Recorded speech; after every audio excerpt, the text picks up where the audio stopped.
कावेरी डूबेगा नहीं, कावेरी उड़ेगा। दोस्तों आपने तो डायलॉग सुना होगा, पुष्पा झुकेगा नहीं।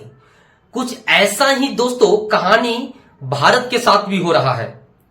यह कोई फिल्म का डायलॉग नहीं, ये एक सच्ची घटना है दोस्तों। भारत का एक ड्रीम प्रोजेक्ट था, बहुत बड़ा सपना है कि भारत अपने घर में एक फाइटर जेट का निर्माण करे, क्योंकि अभी तक फाइटर जेट के मामले में इंडिया दूसरे देश पर निर्भर हुआ करता है दोस्तों। भारत ने एक सपना देखा तेजस बनाने का, जिसको हिंदुस्तान एरोनॉटिक्स लिमिटेड के द्वारा बनाया गया है, और इसमें लगने वाला इंजन डीआरडीओ के द्वारा बनाया गया था, जिसका नाम था प्रोजेक्ट कावेरी। दोस्तों ये प्रोजेक्ट फेल हो जाता है इंजन बनाने का। हालांकि बॉडी तो बन गया, लेकिन इंजन ये फेल हो जाता है। उस समय भारत के स्वदेशीकरण को बहुत बड़ा झटका लगता है दोस्तों। अब इंडिया ये सोचता है कि हमने तो फाइटर जेट बना लिया, लेकिन हमारे पास मेड इन इंडिया इंजन नहीं है। इंडिया दौड़े दौड़े जाता है अमेरिका के पास, और अमेरिका का एक कंपनी है जनरल इलेक्ट्रिक एरोनॉटिक्स। उससे एक डील होता है कि भाई हमें फाइटर जेट का इंजन चाहिए तेजस के लिए। उसके बाद उसने हमें डिलीवरी पूरा भी किया, और तेजस इंजन में वो इंजन लगाया गया। कुछ दिनों के बाद में इंडिया ये सोचता है कि इस तेजस इंजन को, तेजस फाइटर जेट को क्यों ना थोड़ा अपग्रेड करे, जिसका नाम रखा गया तेजस मार्क 1। 3 साल पहले तेजस मार्क 1 के लिए फिर से इंडिया अमेरिका के पास जाता है, बोला भाई हमें फिर से इंजन दे दो, हमने अपने फाइटर जेट को थोड़ा अपग्रेड किया है।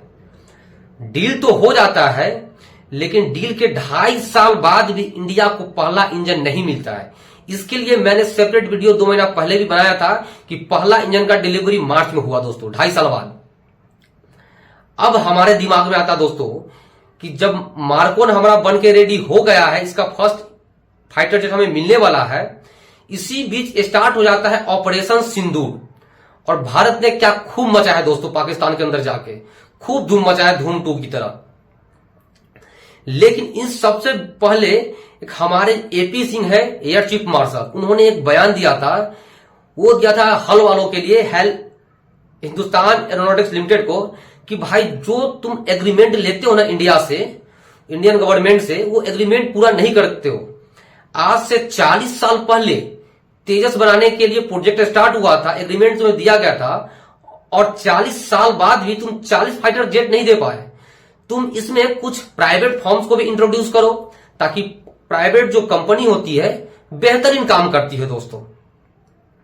क्योंकि लड़ाई जो है खुद के दम पे लड़ा जाता है, दूसरे के कंधे पे बंदूक रख के नहीं। इंडिया को अच्छे से एहसास हो गया है, और ऑपरेशन सिंदूर के दौरान इंडिया ने वो कर्तव्य कर दिखाया है। Made in India fighter jet हो या डिफेंस सिस्टम हो, रॉकेट, गोला बारूद दिखा दिया अच्छे से एग्जाम्पल, पूरी दुनिया को इसका भनक लग चुका है। अब दोस्तों इंडिया ने तेजस का एक और अपग्रेड किया था, मार्क 2। पहले बनाया तेजस, उसके बाद मार्क 1, अब मार्क 2। जो मार्क 2 होगा वो 4.5 जनरेशन का फाइटर जेट होगा। यानी ऐसे हम कंपेयर करें, इंडिया के पास अभी सबसे एडवांस फाइटर जेट रफाल है, जो इंडिया ने फ्रांस से परचेज किया था, वो भी 4.5 जनरेशन है। हमारा तेजस मार्क 2 भी 4.5 जनरेशन का होगा। इसके लिए इंजन के लिए बात चल रहा था दोस्तों जेई के साथ, लेकिन इसके पैरेलली जैसे ही ऑपरेशन सिंदूर हुआ, क्योंकि बहुत सारे मौके पर अमेरिका राजनीतिक प्रेशर की वजह से या पॉलिटिकल कुछ गेम खेलता है, इस वजह से इंडिया को इंजन नहीं दे पाता है। इसी चीज को देखते हुए इंडिया ने एक अमेरिकन कंपनी के साथ ही नहीं, यूके की बेस्ट कंपनी है रॉल्स रॉयस जो कार बनाती है, फ्रांस की कंपनी है सेफ्रॉन, और जापान की एक अननोन कंपनी है, वो तो यहां तक बोल दिया है कि मैं 5.5 जनरेशन का आपको इंजन बना के दूंगा, वो भी इंडिया में बनाऊंगा, टेक्नोलॉजी ट्रांसफर करूंगा, और जो भी होगा इंडिया में होगा, उससे आप 6th जनरेशन के भी फाइटर जेट बना सकते हैं। अब आपके दिमाग में आ रहा होगा कि बड़े बड़े कंपनी आखिरकार कैसे मान गए। दोस्तों जैसा कि आप लोग जानते हैं, हमने बताया भी, एक्सप्लेन भी किया है, कावेरी का प्रोजेक्ट हमारे पास बंद हो चुका था, क्योंकि वो असफल हो चुका था। असफल होने के पीछे एक रीजन ये भी था, उसमें वेट बहुत ज्यादा हो गया, और वेट के अनुसार वो पावर प्रोड्यूस नहीं कर पा रहा था उतना। और किसी भी फाइटर जेट के लिए सबसे इंपॉर्टेंट होता है कम वेट होना चाहिए, ऊर्जा ज्यादा प्रोड्यूस होना चाहिए, लेकिन ये कावेरी करने में असफल रहा था। फिर पुराने दोस्त रसिया के पास पहुंचता है इंडिया, भाई इस फाइटर जेट का जो इंजन है कावेरी, इसको तुम टेस्ट करो यार, ढंग से इसको तो बनाने में मदद करो। और न्यूज निकल के ऐसा रहा है कि 75% टेस्टिंग कंप्लीट हो गया है, वो भी रसियन कंडीशन में, जो कि बहुत हार्ड कंडीशन माना जाता है। बस बचा है 25%। अगर ये हमारा कावेरी 2.0 सक्सेस हो जाता है तो इंडिया इसको किलर ड्रोन में यूज करेगा दोस्तों। जैसे देखते हैं कि पाकिस्तान तो मेड इन टर्की वाला ड्रोन यूज करता है, लेकिन इंडिया उसके जगह अपना स्वदेशी किलर ड्रोन यूज करेगा, उसमें भी पूर्णतः स्वदेशी। इसलिए ये सारे बड़े बड़े कंपनी दौड़े दौड़े इंडिया के पास आए कि भाई चलते हैं। अगर इंडिया ये सीख गया ना कि हम कैसे फाइटर जेट बनाते हैं, तो हम लोग का दुकान पक्का बंद कर देगा, क्योंकि इंडिया के वैज्ञानिकों पे हमें बिल्कुल ही शक नहीं है कि वो बेहतरीन काम करते हैं, बेहतरीन टैलेंटेड है।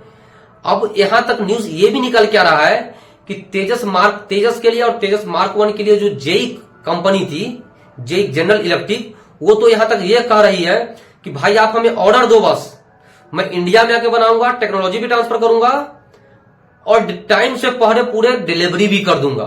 तो ये है दोस्तों इंडिया का पावर। इसलिए मैंने बोला था तेजस मरेगा नहीं, तेजस उड़ेगा, और यही तेजस हमें आत्मनिर्भर भी बनाएगा। अगर ये इंजन का ट्रायल सक्सेसफुल हो जाता है पूरा, तो ये चांसेस है कि इंडिया अपना 4.5 जनरेशन तेजस मार्क 2 और 5th जनरेशन फाइटर जेट, इसके साथ साथ वो 6th जनरेशन का भी फाइटर जेट बना लेगा समय से पहले। क्योंकि भारत को सबसे बड़ा समस्या ये है, भारत के दो पड़ोसी दुश्मन देश हैं, एक चाइना एक पाकिस्तान। चाइना ऑलरेडी 2 साल पहले ही 2020 में 5वीं जनरेशन के फाइटर जेट अपने एयरफोर्स में शामिल कर चुका है, और न्यूज निकल के ऐसा रहा है कि अगले साल वो पाकिस्तानी एयरफोर्स को 36 5th जनरेशन का फाइटर जेट देने वाला है। आप इमेजिन कीजिए कि दोनों जगह अगर 5th जनरेशन फाइटर जेट हो और हमारे पास वो भी 4.5 जनरेशन का फाइटर जेट, वो भी made in made in France, तो हमारे लिए बहुत प्रेशर की बात है। मैं आशा करता हूं दोस्तों कि यह हमारा कावेरी इंजन फिर से रिवाइव हो जाएगा और इंडिया में बहुत बेहतरीन तरीके से फाइटर जेट का इंजन भी बनने लगेगा। तब तक जय हिंद, जय भारत।